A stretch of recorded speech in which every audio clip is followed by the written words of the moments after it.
हर्ष विहार के मकान में मिली लाश। जनपद गाजियाबाद थाना टीला मोड़ पुलिस पर लगे गंभीर आरोप। पीड़ित परिवार का आरोप, पैसा लेकर एफआईआर को बदला गया।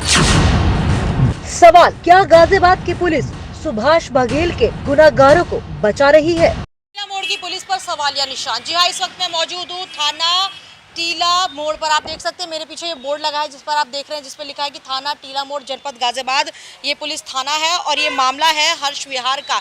22 वर्षीय सुभाष 28 तारीख को लगभग 2 बजे घर से निकलता है और उसके बाद अपने घर पर कभी वापस नहीं लौटता। और उसके बाद जो पुलिस मामला दर्ज करती है उसमें बहुत बड़े बड़े पेचीदा सवाल आपको वहां पर देखने को मिल जाएंगे। इस वक्त मेरे साथ खुद मृतक का भाई मौजूद है। मैं उससे बातचीत करूंगी कि आखिर पूरा मामला क्या था और किस तरह से वो घर से निकला था। ये आप इधर आइए, मैं इधर की तरफ आप आइए। बताइए आपका नाम क्या है? जी मेरा नाम मनोज कुमार है जी मैडम। ये मेरे भाई को सुभाष को 28/10/2020 में घर से काम के बहाने हलवाई का काम पे ले गए हैं और मेरा भाई शाम तक घर नहीं आया है। मैंने इन लोगों से इनके घर पे जाके पूछा है कि मेरा भाई कहाँ है, तो इन लोगों ने मेरे को बता दिया बलवीर नगर जागरण पे गया है काम पे, सुबह आ जाएगा। सुबह मैं वेट करता रहा, फोन उसका बंद बता रहा था। इन लोगों ने मेरे को बता दिया। अच्छा, जो आप इन लोगों की जो बात करें वो कौन लोग थे? मनोज आपके सुभाष से कब मिले थे? क्या पुराना उनसे कोई रिश्ता था उनका, ये आप बताइए। वो मैडम मेरे यहाँ पे रहते हैं, शुरू से पड़ोसी है मेरे, वहीं पे रहते हैं।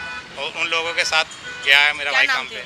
उनका नाम सुनील और एक का नाम Manoj son of double Singh. हाँ जी मैडम। और ये घर से लेके गए काम पे और फिर शाम को नहीं आया मेरा भाई। मैंने इनके घर जाके पूछा है कि मेरा भाई कहाँ है, तो इन लोगों ने बता दिया बलवीर नगर जागरण पे गया है मेरा भाई, काम पे भंडारा है। और क्या कहते हैं मैडम, वहाँ पे जब मैंने फ़ोन के बारे में इनसे पूछा कि भाई फ़ोन इसका ख़राब है क्या है, मेरे पिताजी गए हैं, इस बात पूछ रहे हैं मेरे पिताजी, तो क्या कहते हैं इन्होंने कह दिया फ़ोन उसका ख़राब हो गया है। मेरे पिताजी ने इन पर खूब दबाव दिया। फिर इन्होंने कहा कि सुबह आ जाएगा, रात का काम है। तो हम सुबह इनके बातों पर कोई विश्वास करके अपने घर आ गए। सुबह जाके पूछा है तो इन्होंने कहा दोपहर तक आ जाएगा। और फ़ोन नहीं लग रहा, फ़ोन लगा रहे हम बराबर, घर से मेरे बच्चे मेरी बहू लगा रही है फ़ोन, मगर इनकी कोई वो नहीं चल रही।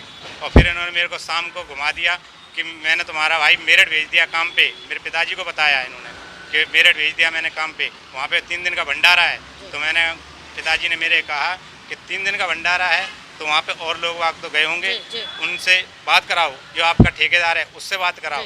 मगर इन्होंने किसी से बात नहीं कराई। फिर उसके बाद ये थोड़ी देर में फिर कहते हैं कि वो स्नैक्स के काम पे हैं। तो हमें इनको शक सा लगने लगा। ऐसे करके ये हमें रात के 11 बजे तक गुमराह करते रहे। 29 तारीख को ऐसे पूरे रात करते रहे रात। और फिर कहने के मैं मेरठ जाता हूँ। मनोज बोला कि सुनील का काम ख़त्म होते ही मेरठ जाएगा, सुनील का काम है वहाँ पे, तो मेरठ जाने के बाद वो बात करा देगा आपकी। तो मैंने कही भाई मेरठ कितनी देर में पहुँच जाके 1-2 घंटे में पहुँच जाऊँ, गाड़ी लोड हो रही है, मेरे साथ गार्डन काम चल रहा है, वो ख़त्म होते ही मैं मेरठ जाऊँगा। मेरठ मैं बात करा दूँगा आपके भाई से। और क्या मेरे पिताजी से आपके लड़के से बात करा दूँगा। मैं फ़ोन पे बात कर रहा हूँ इन लोगों से, मैं अपने गांव MP भिंड से बात कर रहा हूँ। मगर इन लोगों ने कोई जवाब नहीं। इन्होंने फ़ोन स्विच ऑफ कर लिया, 11 बजे फ़ोन स्विच ऑफ कर लिया। और इसी बीच इसके बड़े भाई संतोष की, सुनील मनोज का बड़ा भाई संतोष, उसने फ़ोन पे मेरे को धमकी दी, जा कर ले, पुलिस में क्या कर लेगा, पुलिस मेरे पे क्या बिगाड़ लेगी। मैंने कही वो तो समय आने पे बताएगा पुलिस क्या बिगाड़ती है क्या नहीं बिगाड़ती है। अच्छा, ये बताइए कि जब इतनी बातचीत आपकी हो चुकी थी, धमकी आपको मिल चुकी थी, उसके बाद आपको अपने भाई का पता कैसे चला? आपका भाई आपको कहाँ मिला? कौन लेके गया आपको उस स्थल पे जहाँ पे वो मृत पाए गए थे? तो मैडम मेरे भाई फिर क्या कहते हैं कि वहाँ पे जब रात के 1 बज गया, पुणे मेरे पिताजी इनके घर पे फिर गए कि भाई मेरी बात कराओ। तो सुनील का फ़ोन बंद जा रहा था, मनोज घर में सो रहा था। तो इनके पिताजी से कहा कि भाई अब खड़े हो, मेरे बात कराओ मेरे लड़के से, अपने लड़के का फ़ोन लगाओ। उनका फ़ोन बंद जा रहा है सुनील का। तो जब इन्होंने रात को 1 बजे जब मेरे पिताजी ने मनोज को धमकी दी कि उसे जगा के लाओ, उसे धमकी दी कि मैं पुलिस कार्रवाई कर रहा हूँ, अब बहुत देर हो गई, सुबह कल से तुम हमें ऐसे गुमराह कर रहे हो। मगर इन्होंने पुलिस के नाम सुनते मनोज घबरा गया।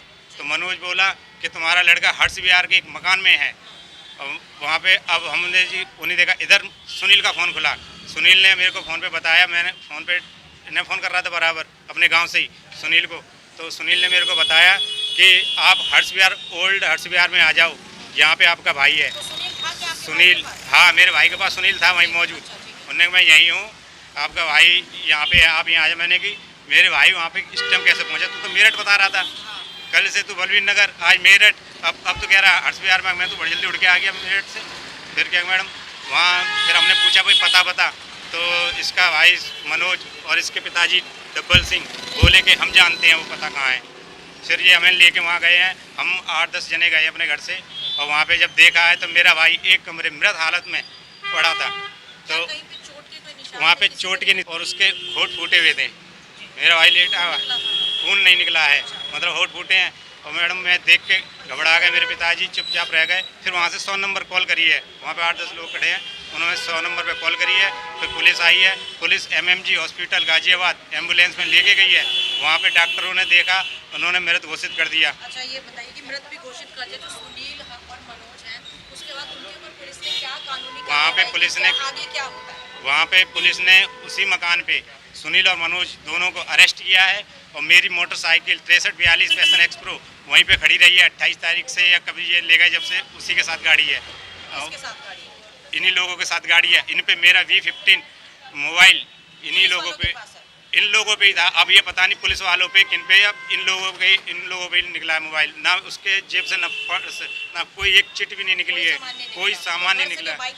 बाइक पे घर से निकला है जी मैडम, और मेरी बाइक इन्हीं लोगों से निकली है। पुलिस वालों ने मेरे को गाड़ी की चाबी इन लोगों से लेके दी है, और फ़ोन इन्हीं लोगों पे है मेरा। अब ये पता नहीं है कि पुलिस पे है कि कहाँ है, फ़ोन इन लोगों पे मेरा बिल रखा घर पे, मैं दिखा सकता हूँ आपको।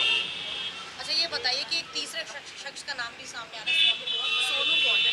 ये वहाँ पे जब हम पहुँचे हैं तो वहाँ पे जब सुनील ने बताया है कि सोनू के पास मोबाइल है, और क्या कहते हैं, सोनू के पास मोबाइल है, और एक अशोक नाम का लड़का और बताया है। अब ये मैं पता नहीं कौन है अशोक, मैं जानता नहीं हूँ। अच्छा ये बताइए भाई घर से कब निकला था, कितनी तारीख को? 28 तारीख अक्टूबर बुधवार को लगभग 2 बजे करीब ये मेरे भाई को हलवाई के काम पे भंडार लेके गए। खबर आपको कब मिली? मेरे को इन्हीं लोगों से मिली है 29 तारीख ख़त्म होने के बाद 30 तारीख की डेट लगती है रात को। हाँ, रात को 1 बजे जब हमने पुलिस कार्रवाई की कही, जब इसके भाई मनोज ने मुझे बताया है। 30 तारीख को आपको? हाँ 30 तारीख को, हाँ 2 दिन के बाद। हाँ 28 से गायब है, और 30 तारीख को। पुलिस की, अच्छा ये बताइए कि पुलिस की तरफ से क्या मदद की जा रही है? क्या पुलिस की तरफ से मेरी कोई मदद नहीं की जा रही। मेरे को मेरी FIR नहीं ले रहे थे। जब मैंने FIR दी ने, FIR नहीं ले रहे तो मैं कोर्ट गया। कोर्ट से फिर मैं आया, जब इन्होंने मेरी FIR ली है 3-4 दिन के बाद, और ये कह रहे हैं कि आप मनगढ़ बना के दे रहे हो। आपको क्या शक है, क्या हुआ आपके? मेरे भाई के साथ इन्होंने मर्डर करा है। ये पता नहीं किस तरह करा है, इन्होंने लगा गला दबाया है, क्या दबाया है, MLC मेरे को बता नहीं रही। ये लोग कह रहे हैं कि अब मैं कह नहीं सकता क्या करूं। मेरे मानसिक आर्थिक प्रभाव मेरे को बहुत ज़्यादा परेशान कर रहा है सर, मैं क्या करूं? मुझे बता, पुलिस मेरे कोई कार्रवाई नहीं कर रही। मैं हर जगह जाके थक गया, SP ऑफिस गया, सब जगह गया। जब थाने आए थे तो SHO साहब से जब आपने केस का स्टेटस जानना चाहा तो SHO साहब का क्या जवाब? मैंने जब केस के बारे में स्टेटस जाना तो SHO साहब मेरे से गाली गलौच दे के बात करे। मैं चुपचाप रह गया उनकी गाली सुन के। यूँ कह रहे ये प्रसाद है हमारा, ये प्रसाद, हाँ ये प्रसाद है। मैं चुप रह गया, मैंने ठीक है सर आपका प्रसाद बहुत बढ़िया है। तो आप क्या दर की ठोकर खा रहे हैं? मैं सर इतना ठोकर खा रहा हूँ, मैं ही परेशान हूँ। मुझे दिन रात में नींद नहीं आती मैडम। मेरा बड़ा वर्ग का भाई गया मेरा, मैं क्या करूँ? मेरे माँ बाप बूढ़े हैं, घर में जवान बहू बैठी है, मैं किसके पास जाऊँ? कानूनी मेरा कुछ नहीं कर रही है। इनकी मेरे भाई की शादी 26 अप्रैल 2020 में भी है। इसी साल शादी, मेरे कुछ नहीं है सर, मैं क्या करूँ? मेरी जवान बहू घर बैठी है, क्या करूँ? इस चीज़ से मैं क्या कर लूँ? बता, मैं आत्महत्या कर लूँ क्या? आखिरकार आप किस तरह का न्याय चाहते हैं? मुझे इन लोगों को सजा चाहिए। इन लोगों को सजा करा के छोड़ूंगा मैं, कुछ भी करूँ। जब ये लोग कानून मेरा साथ नहीं देगा तो मैं कुछ भी कर सकता हूँ। फिर जब कानून नहीं देगा मैं कहाँ जाऊँ बताओ? इन लोगों की धमकी आ रही है। तो आप देख सकते हैं कि ये मृतक के भाई थे, जो जिनकी आंखों से आंसू निकल रहे थे और ये न्याय की मांग कर रहे हैं, लेकिन थाना टीला मोड़ की पुलिस इनकी किसी भी तरह की कोई मदद नहीं कर रही है, ना ही कोई सुनवाई कर रही है। इनका कहना है कि अगर इन्हें न्याय नहीं मिला तो ये आत्महत्या तक कर सकते हैं। ऐसे में सवाल ये खड़ा होता है कि आखिर जिस पुलिस को हम ये कहते हैं कि वो हमें न्याय दिलाती है और हमारे लिए हर मुसीबत में खड़ी होती है, जब इनके भाई की लाश मिली तो उस वक्त भी पुलिस का रवैया इनके साथ बहुत ज़्यादा अच्छा नहीं था, और जब ये थाने पहुंचते हैं तो यहाँ पर इन्हें इनकी मदद करने की बजाय इन्हें गाली से नवाजा जाता है और कहा जाता है कि ये प्रसाद है जिसे थाने से सबको दिया जाता है। तो आप देख सकते हैं और सुन सकते हैं, ये वो शख्स था जो दरख्वास्त कर रहा था कि मुझे न्याय चाहिए और मेरे भाई के जो कातिल हैं उन्हें सज़ा मिलनी चाहिए। और ऐसे में एक बड़ा सवाल ये भी खड़ा होता है कि आखिर पुलिस ने इस मर्डर को किस थ्योरी की तरफ मोड़ दिया है और ये गुत्थी कब सुलझेगी, ये भी एक बड़ा सवाल है। क्या पुलिस इनकी मदद करेगी, क्या पुलिस न्याय दिलाएगी, ये देखने वाली बात होगी। कैमरा पर्सन उमेश के साथ मैं चेतना चौधरी, TV 29 न्यूज़ दिल्ली।